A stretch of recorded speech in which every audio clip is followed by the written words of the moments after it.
আমাদের মাঝে কোনো প্রণয়ের সম্পর্ক ছিল না, তবুও আপনার বিরহে নিজেকে বিলীন হতে দেখলাম। প্রেমে পড়েছিলাম কিনা জানা নেই, তবে মায়ায় পড়েছিলাম। সে কি এক ভয়ঙ্কর মায়া ছিল! আপনাকে এক পলক দেখার মায়া, আপনার অষ্টদয়ের কোণে লেগে থাকা মিষ্টি হাসির মায়া। আপনার চোখে মুখের ওই স্নিগ্ধতা আমার হৃদয়ে প্রশান্তি এনে দিত। হ্যাঁ, আমি ভয়ঙ্করভাবে আপনার মায়ায় পড়ে গিয়েছি। ভালোবাসি আমি আপনাকে, ভীষণ ভালোবাসি। এই জন্মে আপনার সঙ্গ নাই বা পেলাম, চাওয়া পাওয়া সেটা তো স্বার্থপরতা।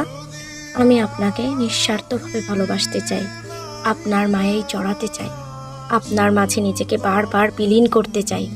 কেননা আপনি যে আমার ভীষণ শখের, আমার শখের পুরুষ। আমি যত